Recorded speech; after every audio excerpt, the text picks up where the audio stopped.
11वी विद्यार्थ्यांनी online admission करण्यासाठी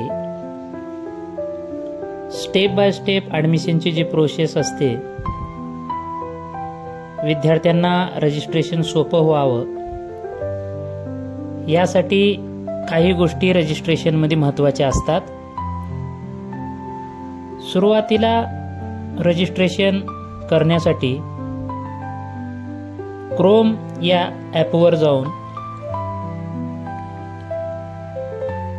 ह्या ॲपला क्लिक केल्यानंतर त्याच्यामध्ये 11वी ॲडमिशन हे टाईप करायचं आहे. त्यानंतर क्लिक केल्यानंतर त्याचा एक टॅब ओपन होतो, ज्या ठिकाणी महा FYJC ॲडमिशन अशी लिंक आपल्याला तिथं पाहायला मिळेल. त्या ठिकाणी त्या लिंकला क्लिक केल्यानंतर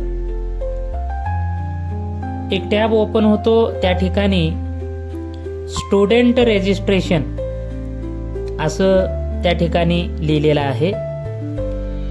तर त्याला लिंकला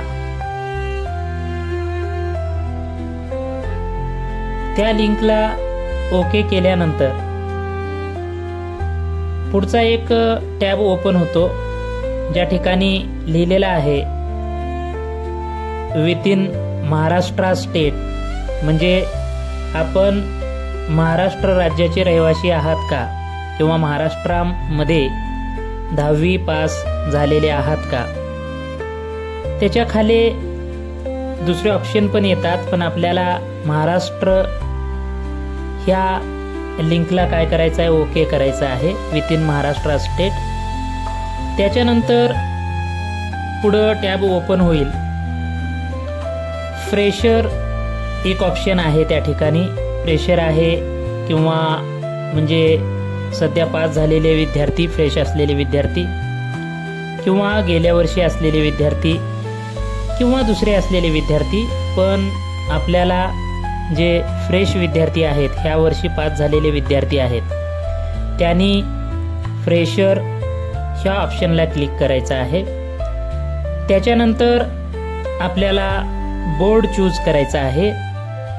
त्यामध्ये आपला जो महाराष्ट्राचा जो बोर्ड आहे तो SSC किंवा काही CBSE मधून पण काही विद्यार्थी पास झालेले असतात.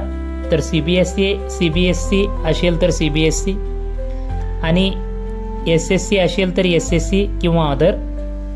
तर SSC ला क्लिक केल्यानंतर सीट नंबरचा ऑप्शन तुम्हाला तिथं पाहायला मिळेल, ज्या ठिकाणी जो बोर्डाचा नंबर होता तुमचा 10वीचा त्या ठिकाणी फिल करायचा आहे. त्याच्यानंतर त्याच्या खालोखाल मदर नेम, ज्या ठिकाणी आईचं नाव टाकायचं आहे, त्या ठिकाणी टाईप केल्यानंतर आईचं नाव टाईप केल्यानंतर त्याच्या खाली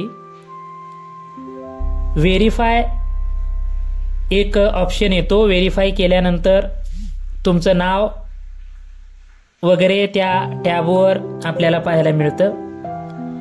त्याच्यानंतर मंथ ऑफ एक्झामिनेशन, तुम्ही 10वी कोणत्या महिन्यामध्ये पास झालेला आहात. तर त्या ठिकाणी त्या ऑप्शनला क्लिक करून त्या ठिकाणी मार्च हे क्लिक करायचं आहे. त्याच्यानंतर पुढचा जो ऑप्शन आहे इयर ऑफ एक्झामिनेशन, ज्या ठिकाणी 2025 या ठिकाणी 10वी उत्तीर्ण झालेला आहात. तर 2025 झाल्यानंतर त्याच्या पुढं नेम ऑफ अप्लिकंट हे आपल्याला तिथं पाहायला मिळेल, ज्या ठिकाणी तुमचं सुरुवातीला नाव आहे, त्याच्यानंतर तुमच्या वडिलांचं नाव आणि त्याच्यानंतर तुमचा आडनाव हे टाईप करून घ्यायचं आहे. त्यानंतर त्याच्या खालोखाल तुम्हाला ईमेल ID टाईप करायची आहे. ईमेल IDच्या नंतर तुम्हाला पुढचा जो ऑप्शन आहे तो मोबाईल नंबरचा आहे. त्या ठिकाणी तुम्ही मोबाईल नंबर टाईप करायचा आहे. त्याच्यानंतर एक ऑप्शन तिथं पाहायला मिळेल सिक्युरिटी क्वेश्चन. ज्या ठिकाणी तुम्हाला काही क्वेश्चन त्या ठिकाणी विचारलेला आहे त्या टॅबवर क्लिक केल्यानंतर काही प्रश्न त्या ठिकाणी विचारले जातात. जर खालच्या साईडला तुम्ही बघितलात तर त्या ठिकाणी तुमचे आवडते शिक्षक कोण आहेत असा एक ऑप्शन आहे, तर तुम्ही त्याला क्लिक करू शकता किंवा वरचे ऑप्शन तुम्हाला जर आवडत असतील तर तुम्ही ते क्लिक करू शकता आणि त्याचं आन्सर खाली टाईप करायचं आहे सिक्युरिटी क्वेश्चन आन्सर म्हणून. त्याच्या खाली जर तुम्ही आवडता शिक्षक हे जर तिथं क्लिक केलेलं असेल तर खाली आवडत्या शिक्षकाचं नाव किंवा आडनाव त्या ठिकाणी टाईप करायचं आहे. त्याच्यानंतर जे पासवर्ड जर कॉलेजचे रजिस्ट्रेशन जर करत असतील तर कॉलेजचा एक पासवर्ड असतो त्या ठिकाणी ते फिल करतील किंवा तुम्ही पासवर्ड काय तयार केलेला असेल तर त्या ठिकाणी पासवर्ड टाकायचा आहे आणि जे पासवर्ड तुम्ही टाकलेला आहे त्याला पुन्हा एकदा तेच पासवर्ड टाकून कन्फर्म पासवर्ड करायचा आहे, म्हणजे तोच पासवर्ड आहे हे कन्फर्म करायचं आहे. त्याच्या खाली जो आपल्याला ऑप्शन पाहायला मिळतो ते एंटर कॅप्चाचा, ज्यामध्ये स्मॉल लेटर किंवा काही नंबरिंग असतात. ज्या पद्धतीनं कॅप्चा त्या ठिकाणी डिस्प्ले केलेला आहे त्याच पद्धतीनं त्या ऑप्शनच्या ठिकाणी टाईप करायचा आहे. त्याच्यानंतर रजिस्टरवर क्लिक करून पूर्ण फॉर्म आपला इथं कंप्लीट होतो आणि त्याच्यानंतर वरच्या साईडला जर तुम्ही बघितलात तर तुम्हाला लॉग इन ID पाहायला मिळेल.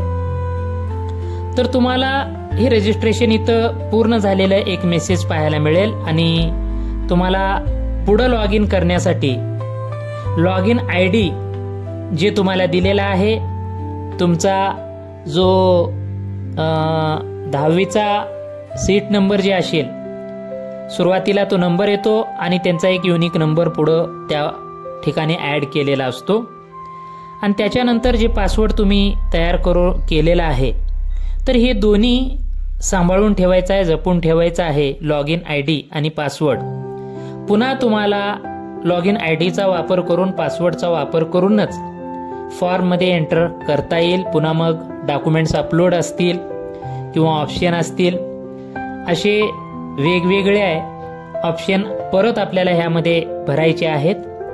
त्यासाठी 26 मे पासून 3 जून पर्यंतचा जो वेळ दिलेला आहे त्यामध्ये तुम्हाला हे रजिस्ट्रेशन करून घ्यायचं आहे. 2 ते 3 मिनिटांमध्ये हा रजिस्ट्रेशन पूर्ण होतो.